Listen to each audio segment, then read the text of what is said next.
Welcome friends, JP study circle के daily current affair booster platform में आप सभी का स्वागत है। दोस्तों, आज तारीख है 17 फरवरी 2022 और 17 फरवरी 2022 से करंट अफेयर्स के जितने भी महत्वपूर्ण क्वेश्चन बनेंगे डिस्कस करेंगे। चलिए दोस्तों, शुरुआत करते हैं। आज हम लोग क्या क्या देखने वाले हैं।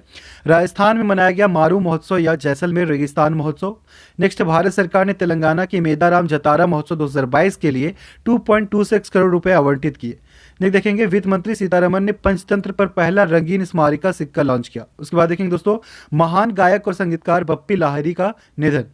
भारत सरकार ने कच्चे पाम तेल पर कृषि उपकर को 7.5% से घटाकर 5% किया। भारत सरकार ने चीनी मूल के 54 ऐप्स पर प्रतिबंध लगाया। नेक्स्ट देखेंगे, जनवरी में खुदरा महंगाई दर बढ़कर 6.01% हुई। आरबीआई की तय अधिकतम सीमा को भी पार किया। डाबर बनी पहली भारतीय plastic waste neutral FMCG company. उसके बाद देखेंगे, अंतर्राष्ट्रीय बाल कैंसर दिवस 2022 15 फरवरी को मनाया गया। उसके बाद देखेंगे, सीबीएसई के अध्यक्ष बने आईएएस अधिकारी विनीत जोशी। नेक्स्ट है, कीगन पीटरसन और हीथर नाइट जनवरी के लिए ICC players of the month. उसके बाद देखेंगे दोस्तों, भारतीय खनन कंपनी वेदांता भारत में सेमीकंडक्टर्स का निर्माण करेगी। चलिए दोस्तों, शुरुआत से देखते हैं।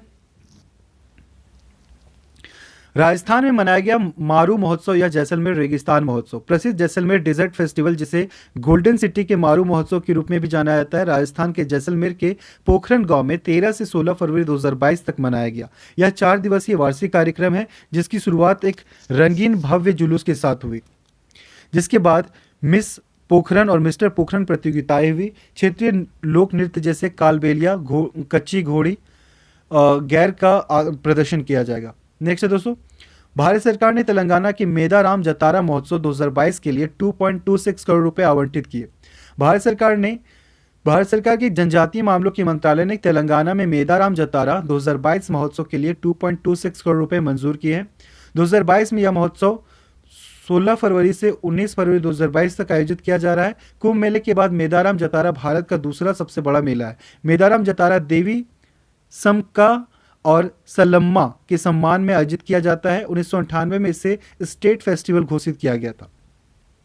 नेक्स्ट है दोस्तों, वित्त मंत्री सीतारमण ने पंचतंत्र पर पहला रंगीन स्मारिका सिक्का लॉन्च किया। वित्त मंत्री निर्मला सीतारमण ने security printing and minting corporation of India के 17वें स्थापना दिवस के अवसर पर पंचतंत्र पर पहला रंगीन स्मारिका सिक्का लॉन्च किया है।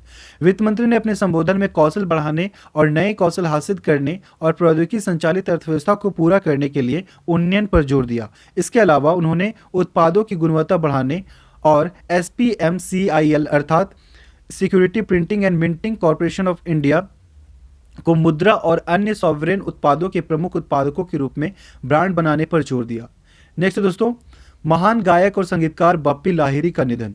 वयोवृद्ध गायक और संगीतकार बप्पी लाहिरी का 69 वर्ष की आयु में निधन हो गया। उन्हें उद्योग में प्यार से बप्पी दा कहा जाता था, जिन्हें 1970-80 के दशक में कई फिल्मों जैसे चलते चलते, डिस्को डांसर और शराबी में प्रतिष्ठित गानों के लिए जाना जाता है। उनकी आखिरी बॉलीवुड गाना 2020 की फिल्म बागी 3 के लिए भंकस था। नेक्स्ट है, भारत सरकार ने कच्चे पाम तेल पर कृषि उपकर को 7.5% से घटाकर 5% किया। उपभोक्ताओं को राहत प्रदान करने और घरेलू खाद्य तेलों की कीमतों में और वृद्धि को रोकने के लिए केंद्र ने कच्चे पाम तेल के लिए कृषि उपकर को 7.5% से घटाकर 5% कर दिया।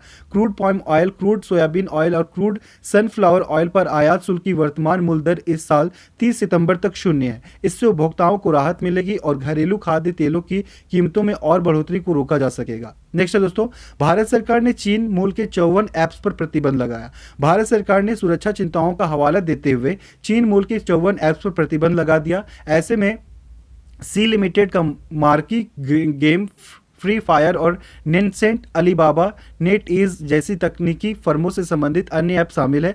इलेक्ट्रॉनिक्स और सूचना प्रौद्योगिकी मंत्रालय द्वारा प्रतिबंधित किए गए ऐप्स 2020 में भारत द्वारा प्रतिबंधित ऐप्स के रीब्रांडेड संस्करण है। फ्री फायर की तुलना अक्सर पबजी से की जाती है। यह दुनिया के सबसे लोकप्रिय मोबाइल गेम में से एक है। नेक्स्ट है दोस्तों, जनवरी में खुदरा महंगाई दर बढ़कर 6.01% हुई।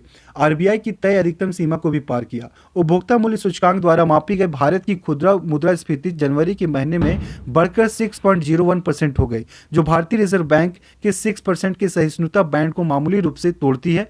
मुद्रास्फीति प्रिंट में उछाल उच्च उपभोक्ता वस्तुओं और दूरसंचार कीमतों के साथ साथ एक साल पहले तुलनात्मक रूप से कम दर से प्रेरित था। नेक्स्ट है दोस्तों, डाबर बनी पहली भारतीय plastic waste neutral FMCG company. Dabur India पूरी तरह से प्लास्टिक वेस्ट न्यूट्रल बनने वाली पहली भारतीय कंज्यूमर गुड्स कंपनी बन गई है। इसने वित्त वर्ष 2021-22 के दौरान लगभग 27,000 metric ton post consumer plastic कचरे का संग्रह, प्रसंस्करण और पुनर्चक्रण करके ऐसा किया है। डाबर ने रिसाइकलिंग के साथ अपने प्लास्टिक पैकेजिंग उपयोग को पार करने का मील का पत्थर हासिल किया है। प्लास्टिक कचरा प्रबंधन प्लास्टिक वेस्ट मैनेजमेंट पीडब्ल्यूएम नियम के तहत डाबर की प्लास्टिक कचरा प्रबंधन पहल 2017-18 में शुरू की गई थी। नेक्स्ट है दोस्तों, अंतर्राष्ट्रीय बाल कैंसर दिवस 2022। हर साल 15 फरवरी को अंतर्राष्ट्रीय बाल कैंसर दिवस के रूप में मनाया जाता है ताकि इस मुद्दे पर होने वाली बुराई और इससे निपटने के तरीकों के बारे में जागरूकता बढ़ाई जा सके। यह दिन बचपन के कैंसर के बारे में जागरूकता बढ़ाने और कैंसर से पीड़ित बच्चों और किशोरों बच्चे लोगों और उनके परिवारों के लिए समर्थन व्यक्त करने के लिए एक वैश्विक सहयोगात्मक अभियान है।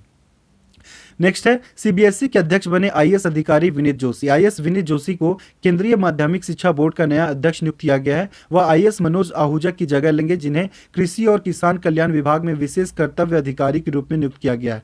मणिपुर कैडर के 1992 बैच के आईएएस अधिकारी श्री जोशी शिक्षा मंत्रालय के तहत उच्च शिक्षा विभाग में अतिरिक्त सचिव है। वह राष्ट्रीय परीक्षण एजेंसी के महानिदेशक भी हैं। 2010 में भी उन्हें सीबीएसई अध्यक्ष की जिम्मेदारी मिली। नेक्स्ट है दोस्तों, पीटर कीगन पीटरसन और हीथर नाइट जनवरी के ICC player of the month. दक्षिण अफ्रीका के टेस्ट सनसनी कीगन पीटरसन और इंग्लैंड की महिला टीम की कप्तान हीथर नाइट को जनवरी 2022 के लिए ICC player of the month चुना गया। पुरुषों की श्रेणी में दक्षिण अफ्रीका के बल्लेबाज कीगन पीटरसन भारत के खिलाफ घरेलू टेस्ट श्रृंखला के दौरान सनसनी थे। उन्होंने 276 रनों के साथ सबसे अधिक रन बनाने वाले खिलाड़ी के रूप में श्रृंखला का अंत किया और उन्हें प्लेयर ऑफ द सीरीज नामित किया गया। तो बहुत ही महत्वपूर्ण दोस्तों, कीगन पीटरसन और हीथर नाइट जनवरी के लिए ICC player of the month चुने गए। नेक्स्ट है, भारतीय खनन कंपनी वेदांता भारत में सेमीकंडक्टर्स का निर्माण करेगी। भारतीय खनन प्रमुख वेदांता ने भारत में सेमीकंडक्टर्स के निर्माण के लिए एक संयुक्त उद्यम बनाने के लिए ताइवान की इलेक्ट्रॉनिक्स निर्माता कंपनी होन हाई टेक्नोलॉजी ग्रुप, जिसे फॉक्सकॉन के नाम से भी जाना जाता है, के साथ करार किया है। वेदांता के गैर कार्यकारी अध्यक्ष अनिल अग्रवाल संयुक्त उद्यम कंपनी के अध्यक्ष होंगे। चलिए दोस्तों, एक बार समराइज करते हैं आज हम लोग क्या क्या देखें। राजस्थान में मनाया गया मारू महोत्सव या जैसलमेर रेगिस्तान महोत्सव।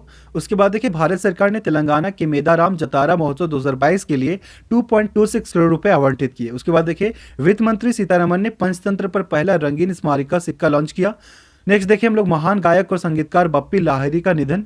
उसके बाद देखिए, भारत सरकार ने कच्चे पाम तेल पर कृषि उपकर को 7.5% से घटाकर 5% किया। उसके बाद देखिए, भारत सरकार ने चीन मूल के 54 ऐप्स पर प्रतिबंध लगाया। नेक्स्ट देखिए, जनवरी में खुदरा महंगाई दर बढ़कर हुई 6.01%। आरबीआई की तय अधिकतम सीमा को भी पार किया। उसके बाद देखिए, डाबर बनी पहली plastic waste neutral FMCG company. उसके बाद देखिए, अंतर्राष्ट्रीय बाल कैंसर दिवस 2022 15 फरवरी को मनाया गया।